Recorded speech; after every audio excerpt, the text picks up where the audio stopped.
ॐ सहना भवतु सहनौ भुनक्तु सह वीर्यं करवावहै तेजस्विनावतीतमस्तु मा विद्विषावहै। ॐ शान्ति शान्ति शान्तिः। ॐ पूर्णमदः पूर्णमिदं पूर्णात् पूर्णमुदच्यते पूर्णस्य पूर्णमादाय पूर्णमेवावशिष्यते। ॐ शान्ति शान्ति शान्तिः।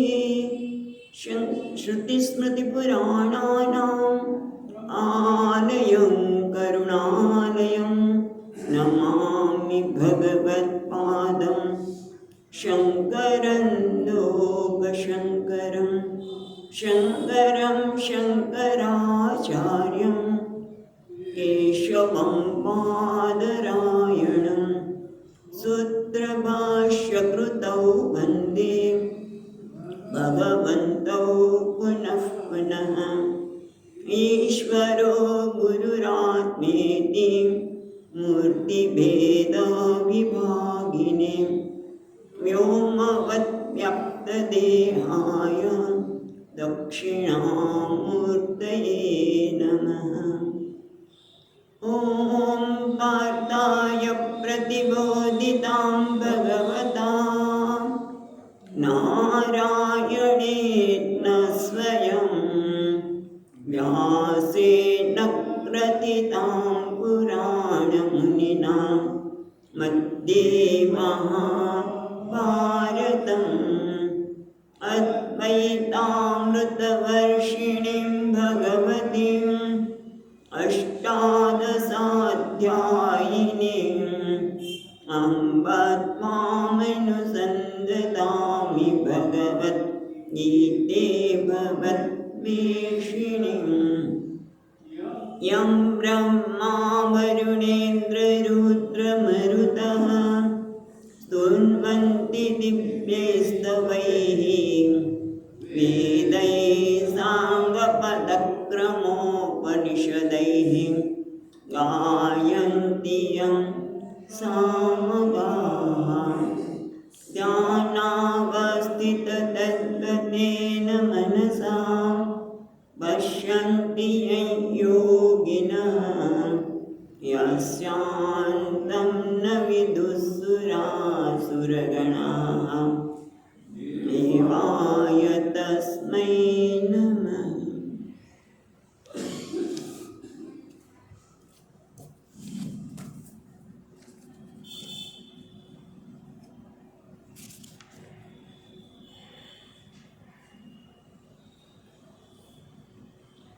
एकवीसमा श्लोकी पाठ करेंगे। 5मो अध्याय 21मो श्लोक। बाह्यस्पर्शे स्वसक्तात्मा स्पर्शेष्वक्तात्मा विन्दत्यात्मनि यत्सुखं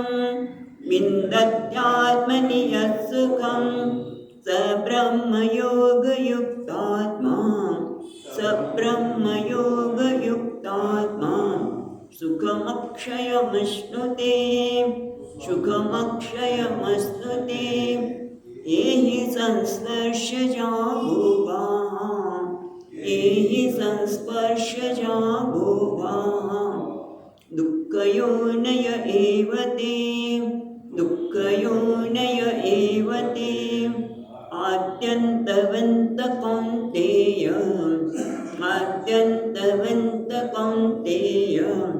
न तेषु रमते बुधः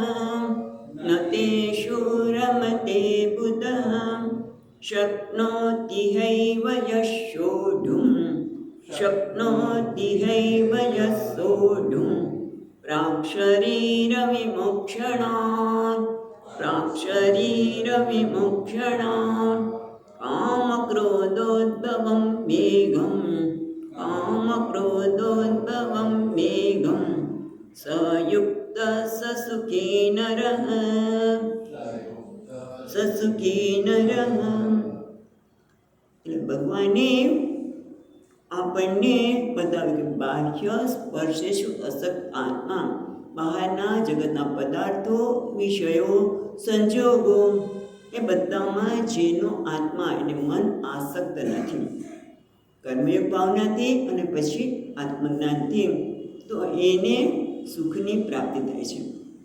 બહારના વિષયો ઉપર, બહારના વિષયો, સંજોગો, વ્યક્તિ મને સુખ આપશે તો એના પર આપણે આધાર કરવો પડે, એનો અમુક પ્રકારનો વ્યવહાર થાય તો આપણે સુખી થઈએ. પણ આ વ્યક્તિ કેવી છે, એમાં એને કોઈ આસક્તિ નથી, જાણે છે કે મારું પોતાનું સ્વરૂપ છે એ સુખ સ્વરૂપ છે, આનંદ સ્વરૂપ છે. અને એટલા માટે બીજી રીતિમાં કહ્યું કે બ્રહ્મ યોગ યુક્તાત્મા, જેનું મન બ્રહ્મથી હવે અભિન્ન થઈ ગયું છે, એ સાથે જોડાઈ ગયું છે.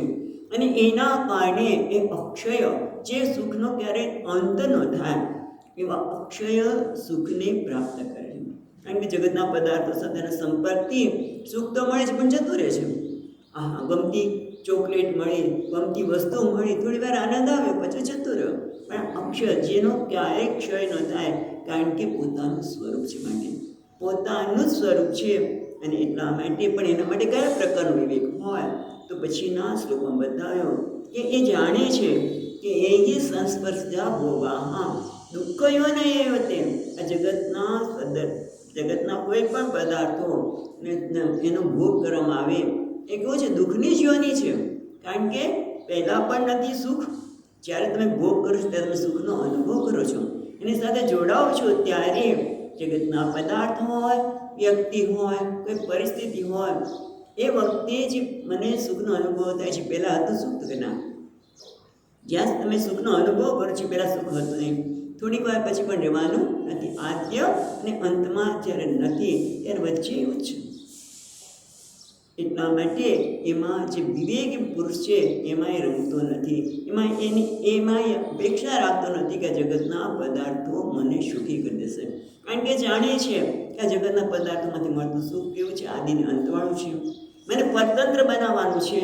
મને એટલું જ નહીં, મને ક્યારેય નથી સંતોષ ઉત્પન્ન થવાનો જ નથી. હજી વધારે મોર એન્ડ મોર, એનો કોઈ અંત જ નથી. એવા જગતના પદાર્થોને જેટલું મળે એમાંથી હજી મને વધારે જોઈએ, હજી આને આમ બદલાવો, પેલું બદલાવો, કેટલું બદલાવશો. એટલા માટે એ એમાં રમતો નથી, એમાં વિચરણ કરતો નથી. એના માટે એને કોઈ પ્રીતિ ધરાવતો નથી, રમતો નથી, એટલે વિદ્વાન એમાં પ્રીતિ ધરાવતા નથી. અને પછી એક બહુ મહત્વની વાત કરી કે એ વ્યક્તિ શક્નોતિ હે વયસુડ, આ રે જ્યારે જીવે છે ત્યારે શરીર શાંત થાય એ પહેલાં પણ જે કામ અને ક્રોધના વેગને ખાઈ શકે, અટકાવી શકે, એના પ્રભાવમાં ન આવે. પછી આગળ તો બહુ સુંદર આજે કહેવાના છે, પણ અત્યારે તો આપણે એ જ જોઈએ કે કામ શક્નોતિ હે વયસુડું પ્રાક શરીર વિમોક્ષણાય, આ શરીર છૂટતા પહેલાં એ કામ અને ક્રોધના વેગને, એ કામજન્ય અને ક્રોધજન્ય એ બંનેના વેગને જે ખાઈ શકે છે એ જ ખરેખર યોગી છે, અને એ જ કેવો છે, સુખી છે. એટલે યોગી બનવું હોય તો બીજું કંઈ કરવાની જરૂર નથી, એક જ કે કામ અને ક્રોધના વેગને ખાળવા, એને અટકાવવા, એના પ્રભાવમાં ન હોય. પણ સરળ નથી. એટલા માટે ગઈ વખતે બહુ વિસ્તારથી વાત કરી હતી ને કે સાવધાનીપૂર્વક ક્યારે આ કામ અને ક્રોધ આપણા ઉપર હાવી થઈ જાય એ ખબર પડતી નથી. એટલે બહુ સાવધાનીપૂર્વક એને ખાળવા, એટલે એને પ્રગટ ન કરવા. પણ તો પછી પ્રગટ ન કરીએ તો એમાં માનસિક વિકૃતિ ન આવે. કારણ કે ડૉક્ટરો બધા એવું જ કહે છે, મનોવૈજ્ઞાનિકો, કે તમે ક્રોધ અને કામને વેગને ખાઈ નાખો, પ્રગટ ન કરો તો માનસિક વિકૃતિ આવી શકે ના. વેગ એને તમારે કદાચ એવું હોય થોડી વાર ખાળવા માટે આપણે કીધું ને કે આપણે રૂમમાં જઈને ઓશિકા પર ક્રોધને ઠાલે કે વગેરે. હા, એક મને વાર્તા યાદ આવી તો કે ગયેલી વર્ષો પહેલાં કે એક દીકરી છે એ સાસરે જતી હતી.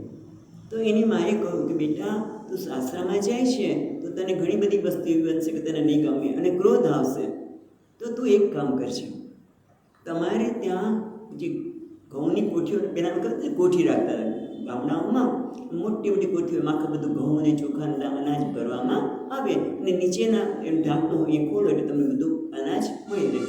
એવું હતું ને પહેલાં વખતમાં. એ તમે ત્યાં જઈને તુકારો ક્રોધ ઠાલે છે.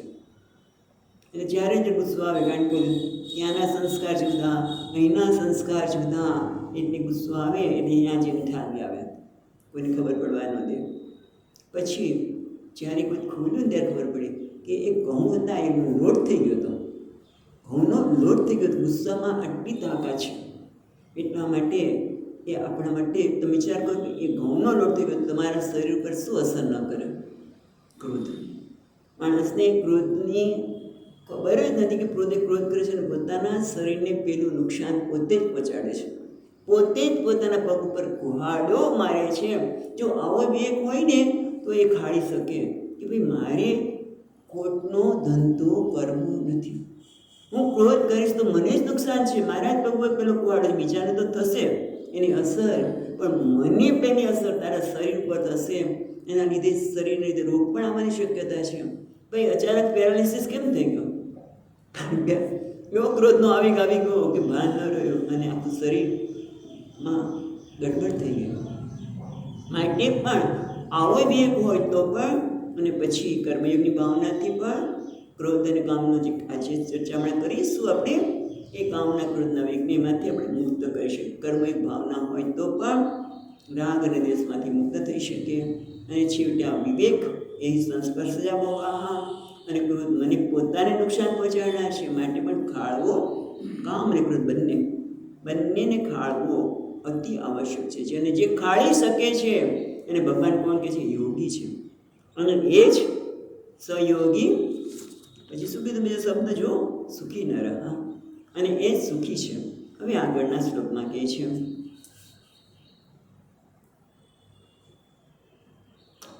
હવે યોગી કીધું ને, હવે આપણને પછીના શ્લોકમાં કહે છે જ્ઞાનસ્ય અત્યંત અંતરંગ આત્મનિષ્ઠત્વ. જે જ્ઞાનમાં નિષ્ઠ છે એ વ્યક્તિ કેવી છે એને આપણને આજે 24મા શ્લોકમાં કહે છે. તો 24મા શ્લોકમાં છે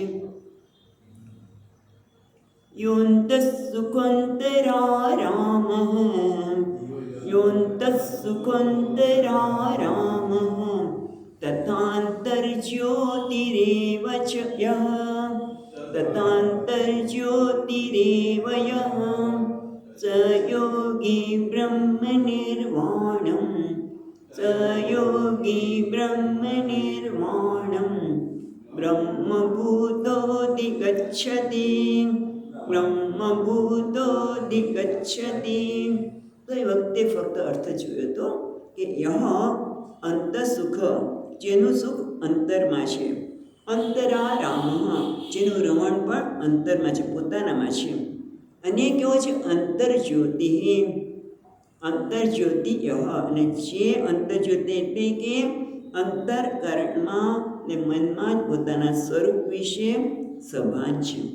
સયોગી, તે યોગી બ્રહ્મભૂતો બ્રહ્મનિર્વાણમ બ્રહ્મભૂતો અધિગચ્છતિ.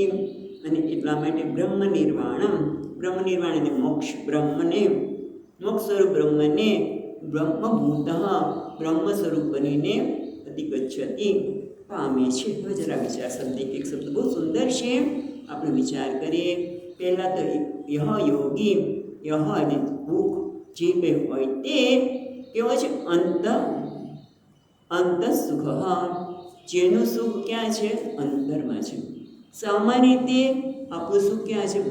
બહાર. બહાર એટલે બહારની પરિસ્થિતિમાં, બહારના સંજોગો કે પરિસ્થિતિ કહો, વ્યક્તિ કહો, એ વસ્તુ, એ જો મને મળે તો સુખ મળે. અને પાછું બહારના વિષયોની પ્રાપ્તિ થાય, વ્યક્તિ પણ આપણે મળે, પણ સાથે સાથે બીજું પણ આવશ્યક છે. શું?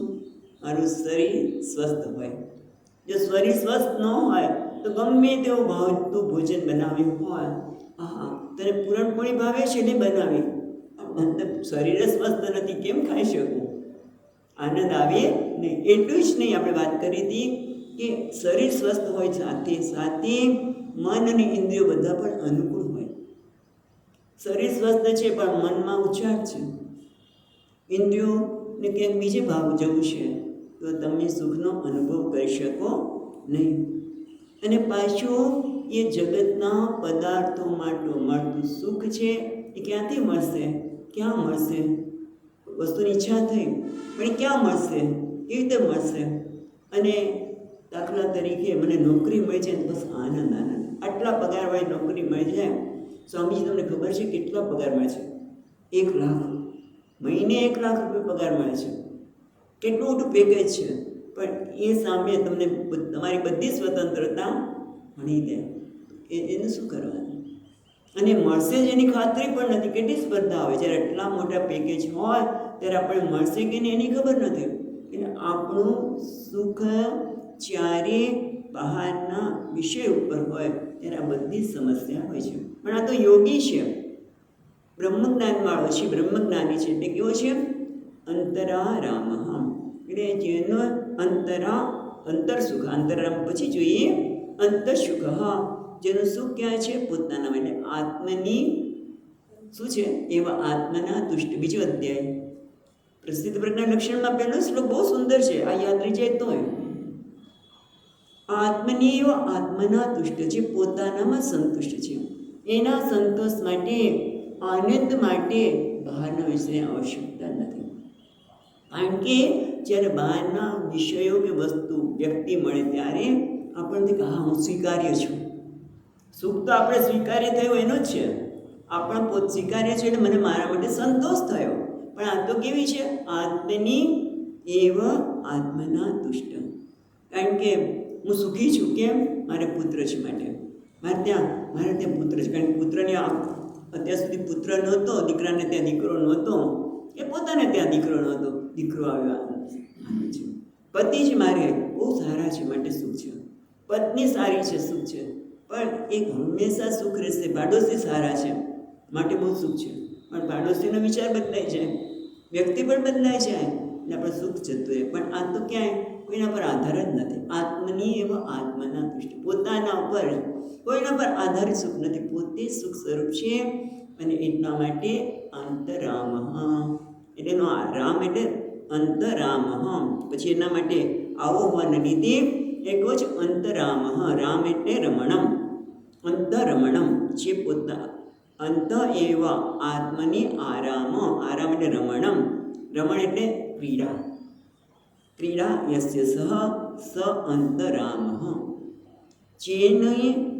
જે વ્યક્તિનો આરામ, જેની રમણ, જ્યાં કે વિચાર રમણ કરવું એટલે ક્રીડા કરવી. દાખલા તરીકે માણસને થાય કે ચાલો કોઈની સાથે નૃત્ય કરીશું, અથવા તો નાના છોકરા હોય તો ગિની દંડા રમશું, કંઈક રમશું, શતરંજ રમશું, કંઈક રમીશું, ત્યારે આનંદ આવશે. એટલે આપણે રમણ કરવા માટે કોઈ બીજા પદાર્થની, વ્યક્તિની જરૂર પડે. અથવા તો ઠઠ્ઠા મસ્કરી કરીએ કે મજા કરીએ, ફરવા જઈએ તો આપણે સારું લાગે. એટલે આપણું મનોરંજન માટે બહારના વસ્તુની આવશ્યકતા છે. અંતરારામ, રમણ એટલે રમણ કરવું. ક્રીડા, આપણે ક્રીડા કરવા માટે, મનોરંજન માટે આપણા સિવાય બીજા વ્યક્તિની જરૂર છે. પણ આ વ્યક્તિને મનોરંજન માટે શું જોઈએ છે? તો કે ખુલ્લી આંખે પણ મનોરંજન છે, બંધ આંખે પણ મનોરંજન છે. એના મનોરંજનનું કારણ પણ છે ખબર છે? તમે જોજો, જેમ જેમ આપણે આ જ્ઞાનમાં સ્થિત થતા જઈએ ત્યારે આપણું મન જ આપણું મનોરંજન પૂરું કરે છે. આપણું પોતાનું જ મન જોઈએ તો મનોરંજન કેવી રીતે પૂરું કરે? સંગીતે પૂરું એ કરે, બધું જ એ કરે છે મન, પણ આપણને અત્યારે એના તરફ દ્રષ્ટિ જ નથી. એ તો એકલો હસતો હોય, આપણે કંઈ ગાંડો થઈ ગયો છે, આનંદમાં હોય, આપણે કેમ કરતો હશે? પણ એ તો એના મનરૂપી એ મનોરંજનનું સાધન છે, એને જોઈને જ એ ખુશ થાય છે. મન જ આપણને ઘણી બધી વસ્તુ પ્રગટ કરે છે. મન તમે જો કેવું બધું વિચારતું, આપણે આવું વિચારે છે. મનના વિચારો અને વૃત્તિને જોઈને જ એને આનંદ છે. ઓહો, આ મન કેવું વિચારી રહ્યો છે. એની મનની જે લીલા છે, વૃત્તિઓ છે, એને એ પોતે જોઈને આનંદ પામે છે. કોઈની આવશ્યકતા નથી. બધા મન છે, બધા રસ. નાટક હોય તો નાટકમાં બધા રસ હોય, પિક્ચરમાં બધા રસ હોય ને.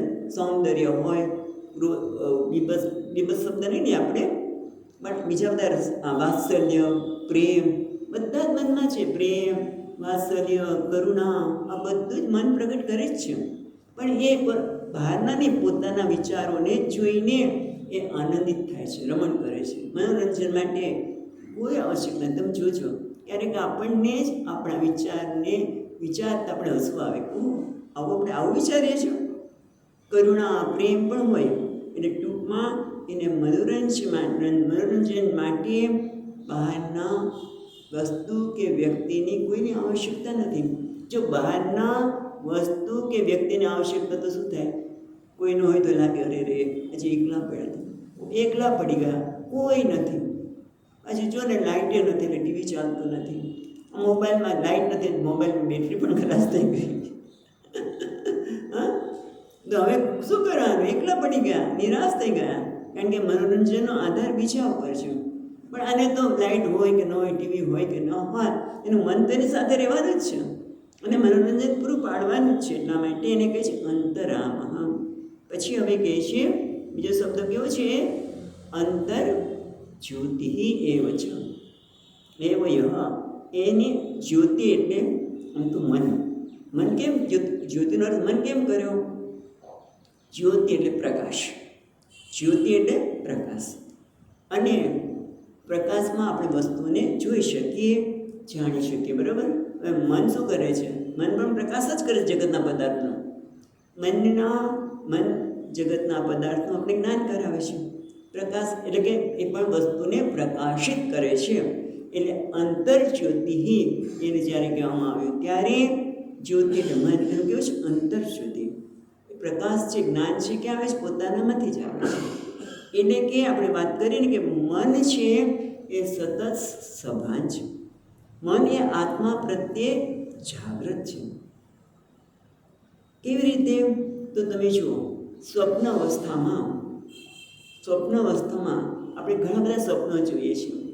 જે કંઈ સારું ખરાબ જે કંઈ જોયું હોય એ જાગે ત્યારે ખબર પડે ને કે એ સ્વપ્નનું સર્જન કરનાર પણ હતો હું, સ્વપ્નને જોનાર પણ હતું હું. અને સ્વપ્નમાં સામેની કોઈ વ્યક્તિ હતી અથવા તો ગંગા. ચાલો આપણે એક વાત કરીએ, સ્વપ્નની એક દ્રષ્ટાંત લઈએ તો સ્વપ્નમાં આપણે ગંગા કિનારે ગયા, ગંગાજીના દર્શન કર્યા, ખૂબ આનંદ આવી ગયો. તો ગંગાજીના દર્શન કરનાર હું હતો, ગંગાજી પણ કોણ હતું? હું જ. દ્રશ્ય પણ હું હતો અને હું હતી કે હતો, અને એ તે દર્શન થયું અને આનંદ થયો એ પણ હું જ હતા. એટલે ત્રણ હું છું, દ્રષ્ટા, દર્શન અને દ્રશ્ય.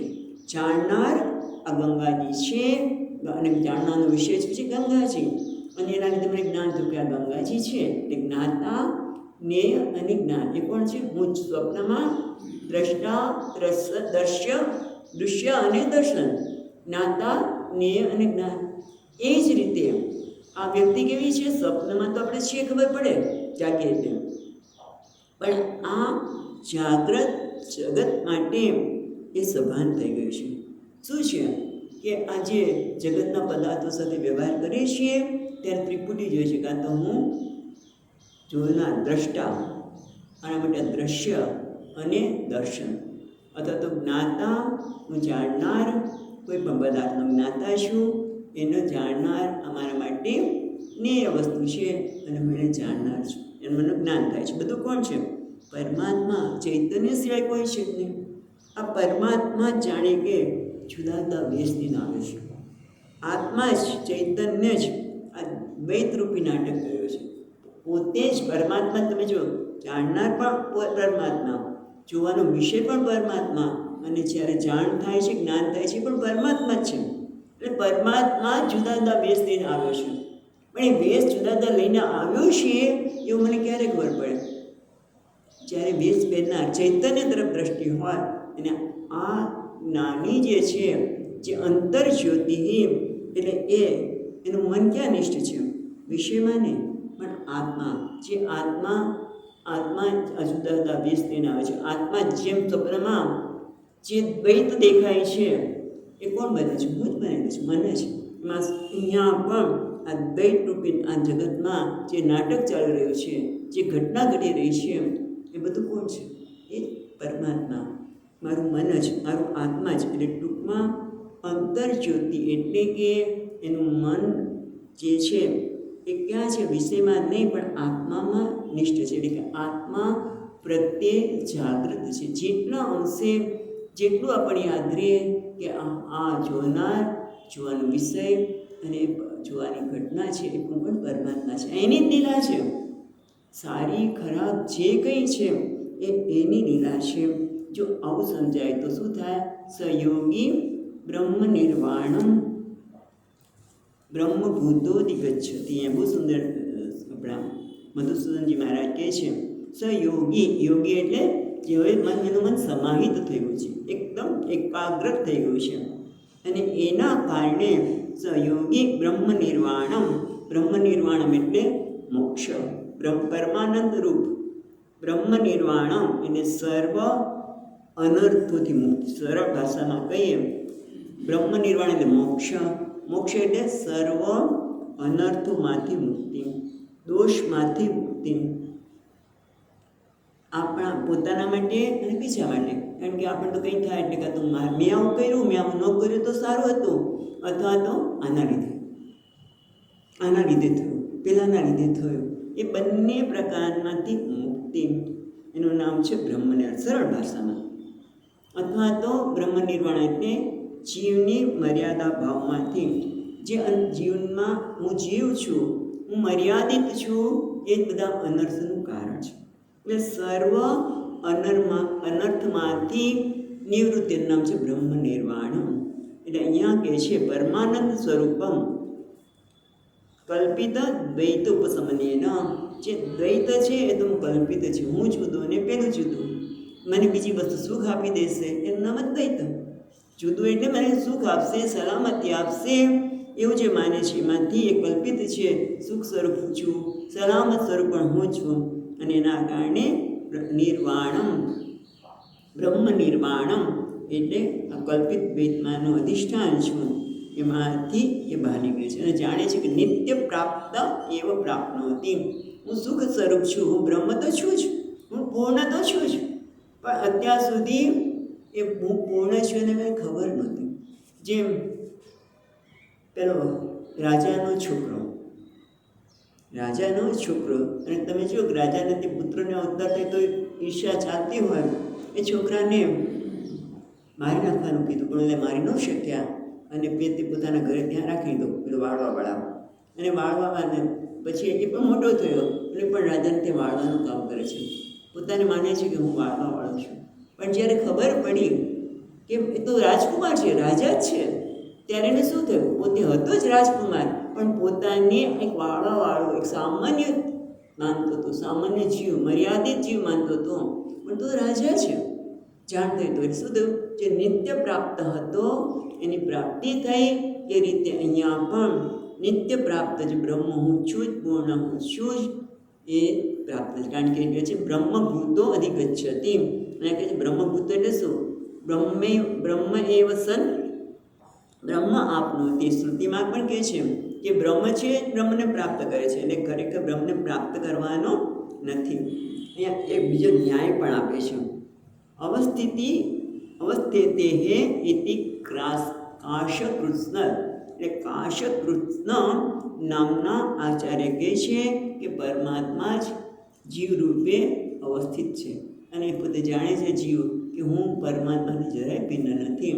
માટે બ્રહ્મભૂત જે બ્રહ્મ સ્વરૂપ છે એને અધિગચ્છતિ પ્રાપ્ત કરે છે. પોતે જે છે એનાથી એ સભાન બને છે, પોતાની સંપત્તિનો એ માલિક બને છે. જેમ રાજકુમાર હતો અને પોતાને એક સામાન્ય વાળો માનતો હતો, પણ પોતે પોતાની સંપત્તિ રાજકુમાર છે, પછી રાજા બની ગયો. રાજાને ખબર પડી ત્યારે, પણ આ વસ્તુ છે. હવે આગળ કહે છે કે આ આટલું સુંદર જ્ઞાન છે, તો એના માટે બીજા કોઈ સાધન છે કે નહીં? તો હવે આપણને મુક્તિ હેતુ હો જ્ઞાનસ્ય, જ્ઞાનનું કારણ છે આપણે મુક્તિનું કારણ છે જ્ઞાન. તો એના માટે કયા સાધનો છે? તો એના માટે હવે આપણને 25મા શ્લોકમાં કે છે, 25મા શ્લોકમાં છે લબંતે બ્રહ્મ નિર્વાણમ, લબંતે બ્રહ્મ નિર્વાણમ ઋષય ક્ષીણ કલ્મષાઃ, ઋષય ક્ષીણ કલ્મષાઃ છિન્નદ્વૈધાયતાત્માનઃ, છિન્નદ્વૈધાયતાત્માનઃ સર્વભૂતહિતે રતાઃ, સર્વભૂતહિતે રતાઃ. એક ધ્યાન દોરો, તમારે કેટલા લોકોનો ખ્યાલ હશે જ, પણ નિસર્ગ પછી ક્ષ આવે, ક ને ક્ષ, ત્યારે નિસર્ગ આખો બોલે છે ઋષય ક્ષીણ કલ્મષાઃ. ધ્યાનમાં રાખજો. હવે આપણે જોઈએ તો અહીંયા કહે છે કે લબંતે બ્રહ્મ નિર્વાણમ ઋષય ક્ષીણ કલ્મષાઃ. એટલે આપણે પહેલાં જોઈએ તો ક્ષીણ કલ્મષાઃ, ક્ષીણ કલ્મષાઃ છિન્નદ્વૈધાઃ યતાત્મનઃ સર્વભૂતૈતે રતાઃ બ્રહ્મ નિર્વાણમ લભન્તે. આપણે જરા અન્વય તો શું કહે છે? પહેલાં જેના કલ્મશ ક્ષીણ થઈ ગયા છે, જેના કલ્મશ એટલે પાપ દૂર થઈ ગયા છે, ક્ષીણ થઈ ગયા છે, એના કારણે છિન્ન દ્વિધાઃ, જેના બધા સંશયો છેદાઈ ગયા છે. અને એના કારણે કેવો છે? યથાત્મન. એના કારણે કોણ છે? ઋષય. એ જે યથાત્મ છે, જેનું મન સમાહિત છે. એટલું જ નહીં, સર્વભૂતહિતે રતાઃ, એ પ્રાણી માત્રના હિતમાં રત છે. યથાત્મા એટલે જેનું આત્મા યત એટલે વશમાં છે, એનું મન એના કાબુમાં છે, એના વશમાં છે. સર્વભૂતહિતે રતાઃ, જે બધા પ્રાણી માત્રના હિતમાં રત છે. અને એના કારણે શું થાય છે? ઋષય છે ને, ઋષય બ્રહ્મ નિર્વાણમ લભતે. આ ઋષિ બ્રહ્મ નિર્વાણમ એટલે પરમ શાંતિરૂપ મોક્ષને પ્રાપ્ત કરે છે. એટલે આપણને હવે એક પછી એક સાધન બતાવે છે. તો પહેલું સાધન શું છે? ક્ષીણ કલ્મષાઃ, જેના કલ્મષ. એટલે એ પેલા એક શબ્દ જોઈ રહી, બહુ સુંદર છે. એટલા માટે અમારા સ્વામીજી મહારાજને બહુ ગમે. ઋષય એટલે ઋષિ, એટલે ઋષિ કહે એટલે આપણા મનમાં શું થાય કે ઋષિ એટલે મોટી મોટી દાઢી હશે, જટા લગાવી હશે, તપસ્યાને લીધે વૃદ્ધ થઈ ગયા હશે, એટલી તપસ્યા કરી હશે, એ ઋષિ કહેવાય. તો કે ના, ઋષિ એટલે બે અર્થ થાય છે. ઋષિનો અર્થ થાય છે અટંતી ઇતિ ઋષય, જે પરિવ્રાજક છે, જે એક સ્થાને રહેતા નથી, એને પણ ઋષિ કહેવાય. અને બીજો અર્થ શું થાય? તો ઋષંતી જાનંતી ઇતિ ઋષય, જે જાનંતી, ઋષિ એટલે ઋષંતી જાનંતી એટલે કે જે જ્ઞાન, જેને જ્ઞાન છે, જે જાણે છે. અને અહીંયા ઋષિ કયો અર્થ લીધો? ઋષંતી જાનંતી, જે જાણે છે આત્મતત્વને, એ ઋષિ છે. જેને જ્ઞાન છે, જેના જીવનમાં વિવેક છે, એ ઋષિ છે. તો ઋષિ કેવી રીતે બનવાનું? તો એના માટે કહે છે ક્ષીણ કલ્મષાઃ.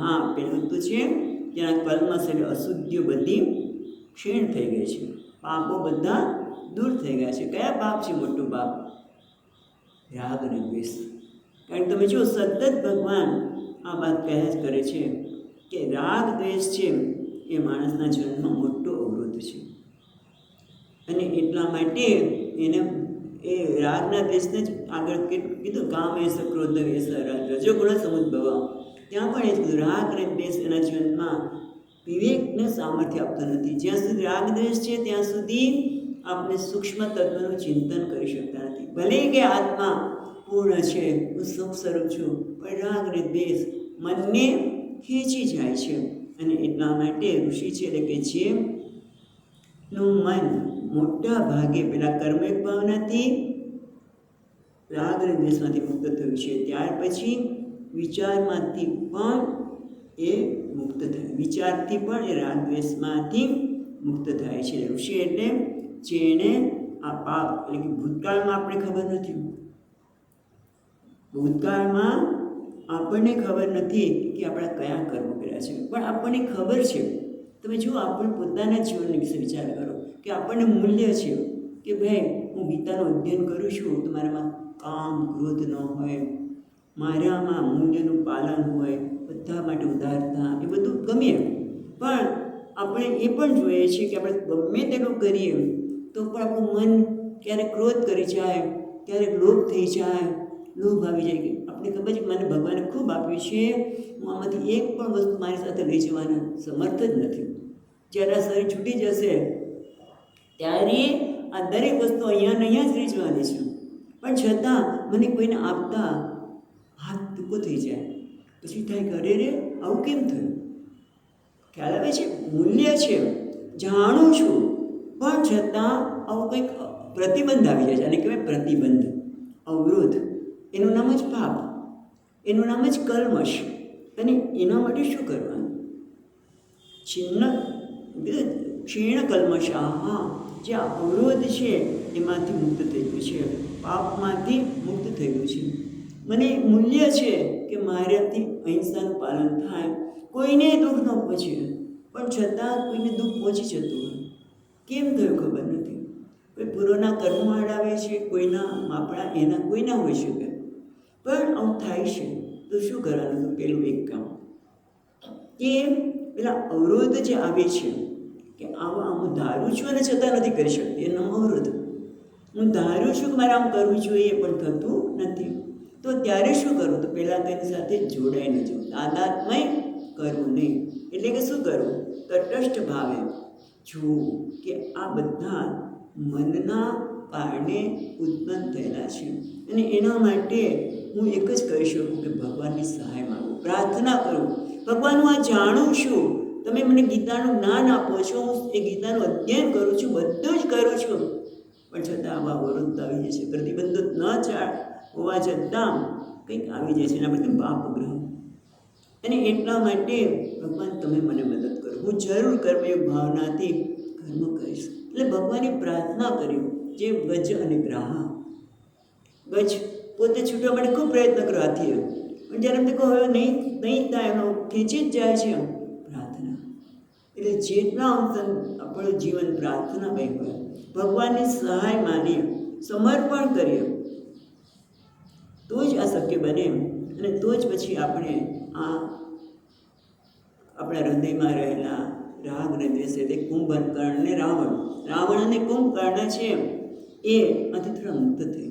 સાથે સાથે આપણી જાતને પણ દોષ ન આપીએ કે ભાઈ મારામાં આવું કેમ છે, અથવા તો મારામાં આવું કેમ છે કારણ કે બીજાના લીધે, બીજાએ આવું વર્તન કર્યું માટે મારામાં આવું છે, એવું પણ આપણે માનતા હોઈએ છીએ ને. બંનેમાં પોતાને દોષ ન આપો, બીજાને પણ દોષ ન આપો. તો શું થાય? ક્ષીણ કલ્મષાહ. અને ક્ષીણ કલ્મષ એટલે પાપ.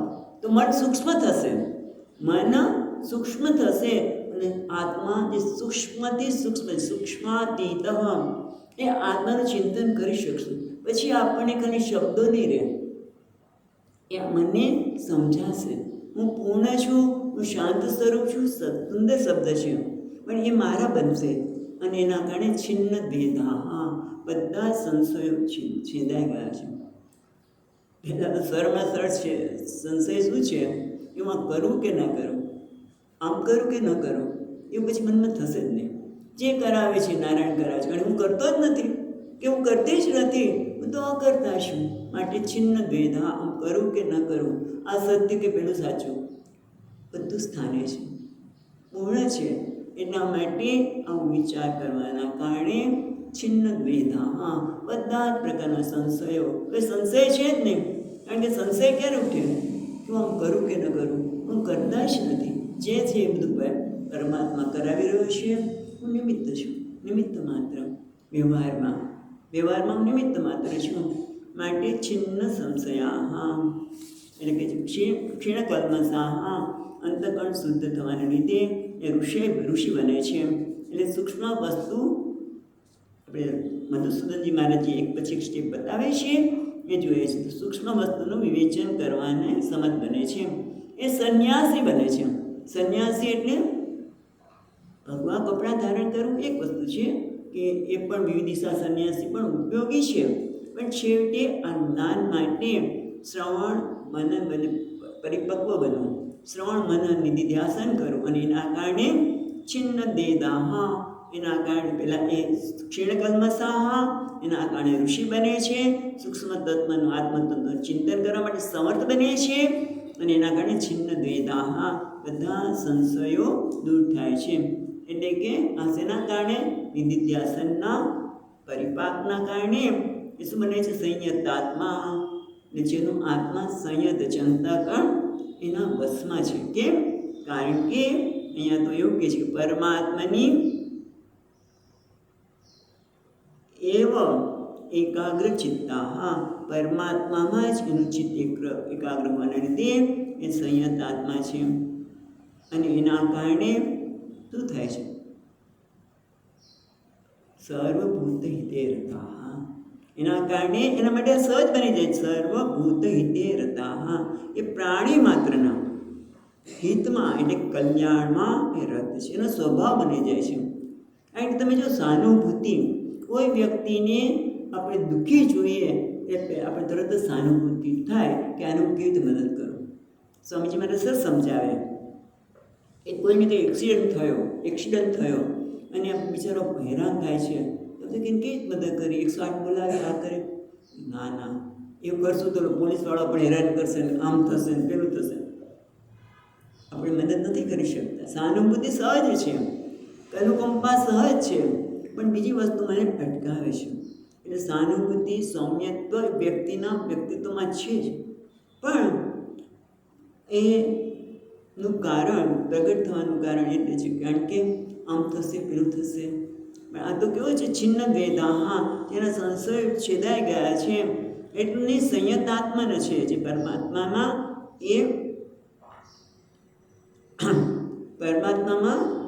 એકાગ્ર છે, અને એના કારણે સહાનુભૂતિ, કરુણા, હિત બધા માટે રત છે. કારણ કે પહેલાં તમે જુઓ, કંઈ પણ થાય ને એટલે પહેલાં મારા માટે શું. ઘણી વખત તો બહેનો આજકાલ એવું મને ખ્યાલ છે, મને કોઈ કહ્યું એટલે કે મા પહેલાં તો રસોઈ બનાવતી તો છેલ્લે એના માટે કદાચ કશું ન રહે તો મા એમ કે બેટા બહુ સરસ બન્યું છે, તું મારા માટે રાખ. આજે તો પહેલાં મા પોતાના માટે રાખી લે, પછી બીજાની વાત. બધાને જમાડું, પણ મારા માટે તો રહેવું છે ને, મેં આટલી મહેનત કરી છે. અથવા તો મહેનત રસોઈ કરવાની કરી પણ ન હોય, બજારમાંથી ચાલ્યું પેકેટ. આજકાલ હમણાં જ કંઈ કીધું, સ્વામીજી આ નથી તો અને ફોન કરી દો તમને આવી જશે. ના બેન, એની કોઈ આવશ્યકતા નથી. નામ તો કંઈક કંપનીનું કીધું. એટલે ટૂંકમાં આપણે પહેલાં આપણું હિત જોઈએ, પછી આપણે બીજાને મદદ થઈ. કેમ? કારણ કે મને બીજા માટે થોડુંક કહેવાય ને આદર નથી, સ્વીકાર નથી. આના કેમ મદદ કરે, આને આમ કેમ કરું? તરત આપણું નાકનું ચેડવું ચડી જાય. એનું તો આવું જ થવું જોઈએ, તને તો આવું જ થવું જોઈએ. કેમ? અંદર ઘૃણા છે, પોતાનો સ્વીકાર નથી. તમે જોજો, આ બધાની પાછળ પોતાનો સ્વીકાર નથી, બીજા માટે ઘૃણા છે, ઈર્ષા છે, તિરસ્કાર છે. અને આ બધામાંથી બહાર નીકળો. સર્વભૂત હિતે રતા, પ્રાણી માત્રનું કલ્યાણ કરવું એ આપણા અંદરના રહેલા જે આવેગો છે, ઘૃણા, ઈર્ષા, અસંતોષ, એમાંથી બહાર નીકળવું પડે. એના કંઈ સરળ નથી. સ્વામીજી મહારાજ કહે ને, ભગીરથ કાર્ય છે. જેમ ભગીરથ રાજાએ ગંગાને પૃથ્વી પર લાવવા માટે કેટલું કાર્ય કર્યું, એમ આપણે પણ સાવધાનીપૂર્વક આપણા ગીતાનું અધ્યયન કરીએ છીએ ત્યારે આપણે પણ એમ થાય કે સર્વભૂતે તે રતા, આપણે બધાના પ્રાણી માત્રના હિતનું ચિંતન કરીએ, એનું કલ્યાણ કેમ થાય એ વિચાર કરીએ. સર્વભૂત હિતે રતા, અહીંયા શંકરાચાર્ય કહે છે આનુકૂલ્ય રતા, એટલે અહિંસકા. એ માણસ કેવો છે? હવે અહિંસક બની ગયો છે. કોઈની હિંસા ન થાય, મન, વચન અને કર્મથી કોઈની હિંસા ન થાય એવું સતત એ જોયા કરે છે. અને એના કારણે કેવો છે? સર્વભૂત હિતે રતા લભન્તે બ્રહ્મ નિર્વાણમ ઋષય ક્ષીણકલ્મષાઃ. ચલો મધુસૂદનજીને જ પાછા જોઈએ. અને એના કારણે એ બ્રહ્મવિદ બ્રહ્મણે નિર્વાણમ લભતે, એ બ્રહ્મને જાણવાના લીધે એ પોતે બ્રહ્મ નિર્વાણ એટલે પરમ શાંતિને એ પ્રાપ્ત કરે છે. અને એના માટે એક સુંદર ઈશાવાસી ઉપનિષદનો મંત્ર યાદ કરાવે છે મધુસૂદનજી મહારાજ કે યસ્મિન સર્વાણી ભૂતાની આત્મૈવ ભૂત વિજાનત તત્ર કો મોહ કસ્સોક એકત્વ અનુપશ્યતિ. આ સર્વભૂતિ રતા છે એટલા માટે એને જ્યારે યસ્મિન સર્વાણી ભૂતા, જ્યારે બધા પ્રાણી માત્રને પોતાનો જ આત્મા જાણે છે પછી એ કોઈનું અહિત કેવી રીતે કરી શકે. તત્ર ક મોહ કસ્સોક, તે કોઈના માટે મોહ કે શોક ક્યાંથી જન્મે, એટલે કે બધાના માટે સર્વભૂતે તે રહેતા બધાનું કલ્યાણ થાય. જેમ આ શરીરના દરેક અંગ માટે મને પ્રેમ છે. આપણે ઘણી વખત વાત કરી છે કે આ આંગળી આંખમાં વાગી જાય અને જોકો આવે તો આંગળીને આપણે કાપી નથી નાખતા. દાંત જીભને કચડી નાખે તો આપણે દાંતને તોડી નથી નાખતા, કારણ કે મારું અંગ છે. એમ આ નાની બધા પ્રાણી માત્ર પોતાનું સ્વરૂપ છે એટલે જાણવાથી સર્વભૂતિ તેરતા, અને એના કારણે એ બ્રહ્મ લભંતે બ્રહ્મ નિર્વાણમ, એ બ્રહ્મ રૂપી જે મોક્ષ છે એટલે પરમ શાંતિ પરમ સુખને એ લભંતે પ્રાપ્ત કરે છે. એટલે ખરેખર પ્રાપ્ત કરવું એ પણ ઔપચારિક શબ્દ છે, કારણ કે પોતે પ્રાપ્ત છે એની પ્રાપ્તિ છે. અત્યાર સુધી પોતાના પરમ શાંતિ સ્વરૂપના ખજાનાને, પરમ સુખના ખજાનાને જાણતો નહોતો, હવે જાણે છે. કારણ કે એણે આ પ્રકારની સાધના કરી છે. કઈ સાધના કરી છે? પહેલાં તો ક્ષીણ કલ્મષાહ, એણે પોતાના કલ્મષને સાવધાનીથી ક્ષીણ કર્યા છે અને એના કારણે એ ઋષિ બન્યો છે. આત્મચિંતન કર્યું છે, એના કારણે છિન્ન દ્વૈતાહ, એના બધા જ સંશય છેદાઈ ગયા છે, માટે યતાત્મ છે. અને એના કારણે સર્વભૂતે તે રતા, અને એના લીધે બ્રહ્મ નિર્વાણ લભતે. સુંદર સ્ટેપ એક પછી એક આપણને કયા સાધનાના. પછી આપણને આગળ સાધનાની વાત કરે છે 26મા શ્લોકમાં.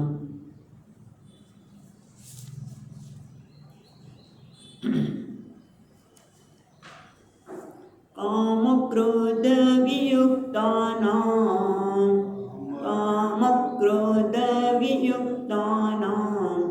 યતીનામ યત ચેતસામ અભિતો બ્રહ્મ નિર્વાણમ વર્તતે વિદિતાત્મનામ. હવે જો અહીંયા શબ્દ જો કામ ક્રોધ વિયુક્તાનામ, એટલે કામ અને ક્રોધથી જે સંપૂર્ણ મુક્ત થયો છે. પહેલા બે શ્લોક પહેલાં આગળ વાત કરી ત્યારે કામ ક્રોધ યોગ સોઢું યસ શક્ય તે, જે કામ અને ક્રોધના વેગને સહન કરી શકે છે. પણ અહીંયા તો શું કહે છે? કામ અને ક્રોધમાંથી સંપૂર્ણ મુક્ત થઈ ગયો છે. અને એના કારણે શું છે? યત ચેતસામ, એ કેવો છે? કામ અને ક્રોધથી રહિત છે. યત ચેતસામ એટલે જેનું ચિત્તને જીતી લીધું છે, પોતાના ચિત્તને મનને જેને જીતી લીધું છે. યત ચેતસામ, પછી એના લીધે શું છે? યત ચેતસામ. પછી આપણે ના બરાબર અભિતો બ્રહ્મ નિર્વાણમ નહીં, પણ આપણે એના ઓલા પરથી જોઈએ છીએ વિદિતાત્મનામ, જેને આત્માને વિદિતાત્મનામ, આત્મતત્વને જેને જાણકાર છે, જે આત્માને જાણે છે. વિદિતાત્મનામ સ્વામીજીના નામને ઘણા લોકો જુદી રીતે બોલતા હોય છે. વિદિતાત્મનામ, અને પછી એના કારણે છે યતિનામ, એટલે યતિ બની ગયો છે, જે સંન્યાસી છે, જે જ્ઞાની છે. યતિનામ જ્ઞાની છે. યતિનામ પછી શું છે બાકીનું? અભિતો બ્રહ્મ નિર્માણમ વર્તતે. અભિત એટલે બંને પાછું. અભિત એટલે જીવે છે ત્યારે અને શરીર શાંત થઈ જાય ત્યારે પણ એ બ્રહ્મ નિર્વાણમ વર્તતે. એ બ્રહ્મ નિર્વાણમ વર્તતે એટલે બ્રહ્મ નિર્વાણમ એટલે મોક્ષ, પરમ શાંતિ. વર્તતે રહેલો છે. એટલે અભિત એટલે જીવે છે ત્યારે પણ બ્રહ્મ નિર્વાણમ છે, એટલે જીવન મુક્તિ અને શરીર શાંતિ પછી વિદેહ મુક્તિ, બંને મુક્તિને એ પ્રાપ્ત કરે છે. થોડીક વિચાર કરીએ આપણે.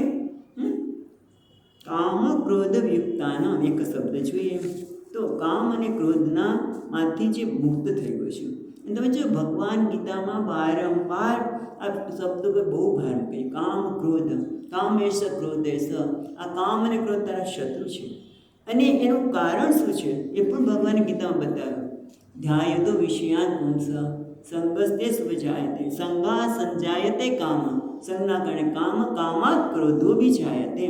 અને કામ અને ક્રોધ ને અહીંયા શું કે સંપૂર્ણ મુક્ત થઈ ગયો છે. આગળ તો બધું ખાય એ પણ યોગી છે અને સુખી ન. હમણાં જ આપણે શ્લોક વાંચ્યો, પણ અહીંયા તો કંઈ સંપૂર્ણ એમાંથી મુક્ત થઈ. એટલે ટૂંકમાં જ્ઞાનીમાં આ કામ કે ક્રોધ જન્મતા છે.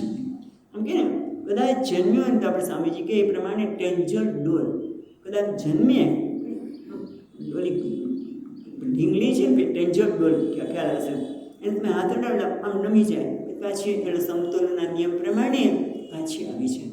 એટલે નમી જાય પાછી આવી જાય. અને એટલા માટે એને શું કહે છે કે જ્ઞાની છે એ કામ અને ક્રોધના વેગમાંથી મુક્ત છે. એનામાં કામ અને ક્રોધ એના નિયંત્રણમાં છે, વેગના રાતે. હવે આપણે પછી વિચાર કરશું વિસ્તારથી કે આ કામ અને ક્રોધને જન્મવાનું કારણ શું છે. કારણ કે એનું કારણ છે અજ્ઞાન છે, અહંકારની તીવ્રતા. અને અહંકારની તીવ્રતા જ્યારે વધારે હોય ને ત્યારે રાગ અને દ્વેષ પણ તીવ્ર રીતે જન્મે. અને એ બધાનું કારણ ખરેખર આ કામ અને ક્રોધનું. વિચાર કરજો, આ બહુ સુંદર છે ને આપણે વિચારવાની જરૂર છે. અને એ છે શું છે? પોતાના વિશેનો અસંતોષ. આ અસંતોષમાંથી જ એને પૂરી કરવાની ઈચ્છા જન્મે. ઈચ્છા ન પૂરી થાય તો ક્રોધ જન્મે. અને આ વ્યક્તિ જ્ઞાનના પરિણામે આપણે કાલ વિચારશું વિસ્તારથી કે કેવી રીતે કામ અને ક્રોધમાંથી મુક્ત થઈ ગયા. તો સ્વામીજીની ભાષામાં કહીએ, કામ અને ક્રોધ એને છોડીને જતા રહ્યા છે, હવે એની પાસે આવતા નથી. ચાલો બીજી વસ્તુ પછી જોઈશું. અહીં અટકે. ઓમ પૂર્ણમદ પૂર્ણમિદં પૂર્ણાત પૂર્ણમુદચ્યતે પૂર્ણસ્ય પૂર્ણમાદાય પૂર્ણમેવાવશિષ્યતે. ઓમ શાંતિ શાંતિ શાંતિ. શંકરં શંકરાચાર્યં કેશવં બાદરાયણં સૂત્રભાષ્યકૃતૌ વંદે ભગવन्तौ પુનઃ પુનઃ. ઈશ્વરો ગુરુરાત્મેતિ મૂર્તિભેદવિભાગિને વ્યોમવદ્વ્યાપ્તદેહાય દક્ષિણામૂર્તયે નમઃ. ઓમ શાંતિ શાંતિ શાંતિ. હરિ ઓમ. શ્રી ગુરુભ્યો નમઃ.